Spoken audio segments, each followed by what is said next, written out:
depresi dengan teman-teman saya. Di sisi kanan saya ada saya Tika, saya Nida, dan di sebelah kiri saya ada saya Nadia, saya Nia, saya Laila.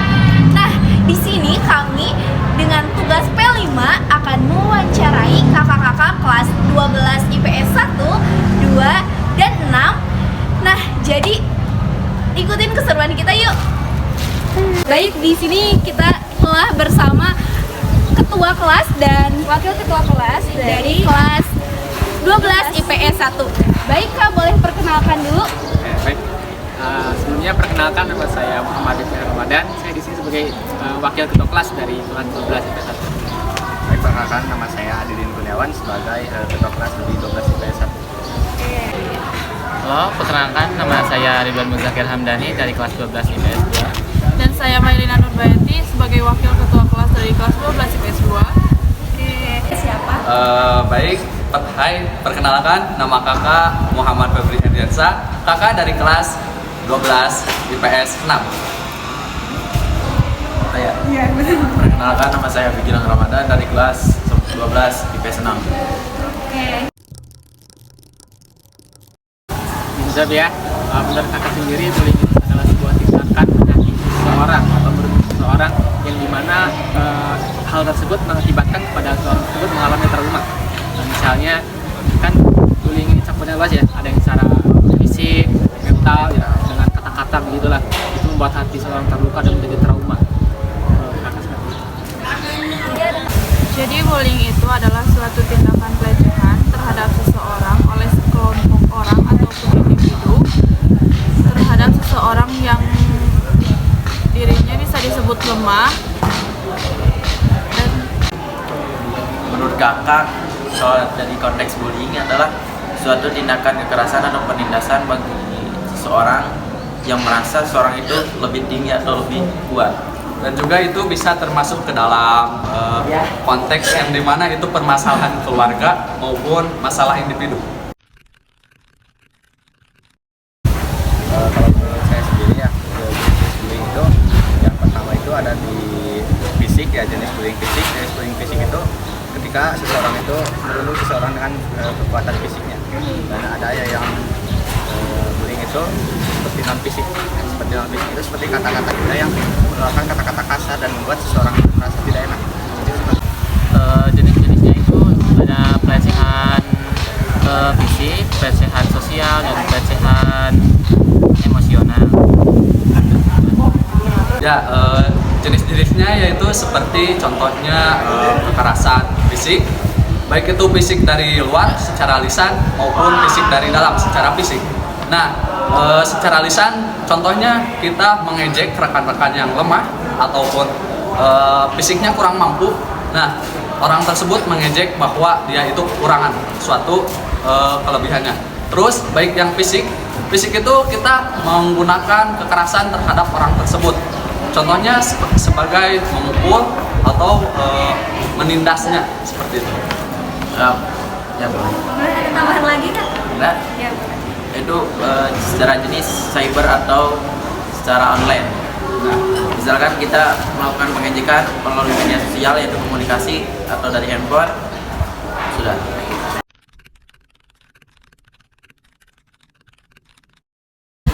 Oke, mengenai kasus bullying ini ya, marak terjadi di sekolah ini juga.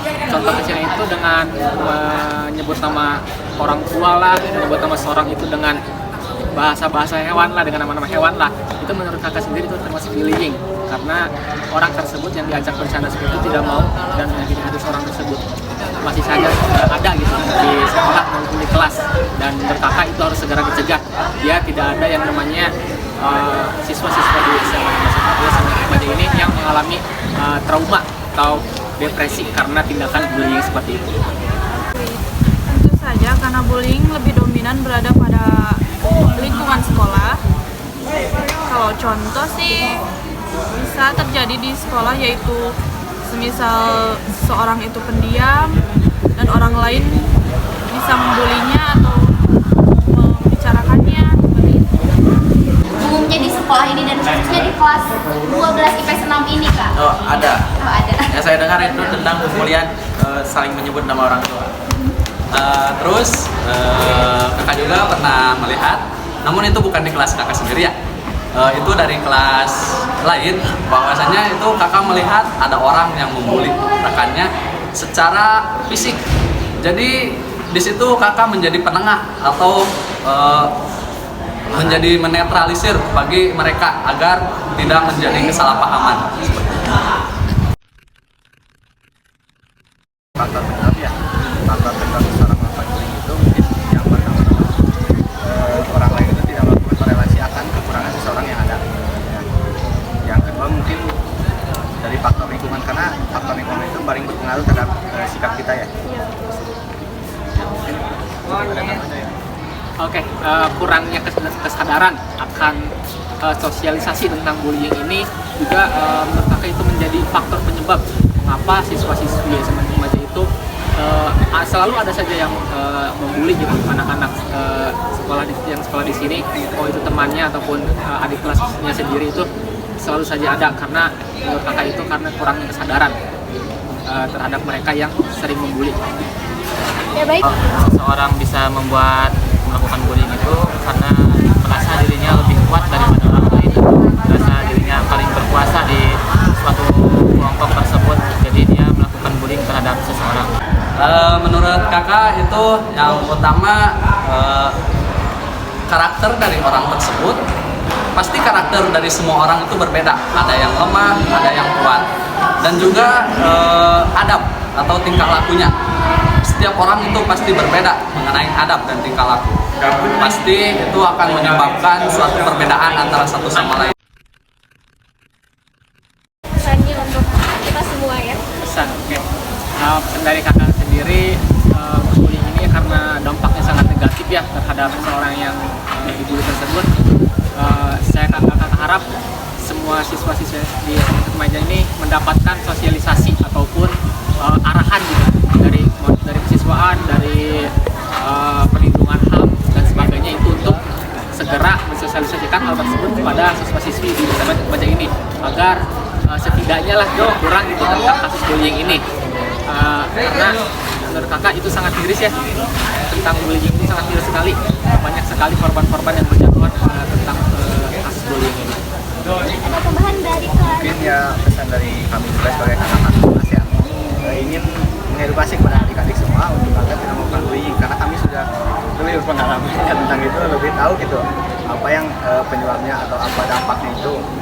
Semoga adik-adik semua tidak meniru gitu atau apa yang dilakukan oleh kakak-kakaknya ada yang salahnya gitu kan. Semoga dari itu adik-adik, pesan dari kami, mari kita menjadi lebih baik lagi, hilangkan bullying dari sekolah kita, jadikanlah sekolah kita menjadi yang terbaik dari lain. Di adik-adik juga yang misalnya terkena bullying atau perundungan semacamnya, segera laporkanlah kepada pihak-pihak yang berwenang, seperti kalau di sekolah ini BK, guru BK ya, dan kita di luar ya pihak kepolisian, agar pelaku tersebut dijerat gitu, agar tidak ada yang namanya bullying. Sekian. Pilihan bullying. Ya kita harus saling hormatilah, jangan menindas yang lebih lemah dari yang kita miliki, atau yang jangan menindas kekurangan seseorang. Ada tambahan dari kakak? Sudah cukup, sudah. Yang pertama, kalian itu harus ikut dalam pergaulan yang baik, jauhi dari pergaulan bebas seperti kalian merokok, mabuk dan sebagainya. Dan yang kedua, lakukanlah yang utama kewajiban kalian sebagai siswa, yaitu belajar, sholat dan mengaji. Tambahannya dari kakak, yang pertama yaitu jangan sampai kita memandang suatu fisik orang lain, karena kalau kita memandang fisik orang lain kita akan berbeda pendapat. Jadilah seorang yang saling mengerti terhadap satu sama lain dan menjadikan sebuah pembelajaran bagi kita, agar kita ketika kita menyambungkan suatu kekompakan, maka kita akan sukses di masa yang akan datang. Seperti itu. Sekian yang dapat kami sampaikan. Terima kasih dan jangan lupa stop bullying. Stop bullying. Stop bullying.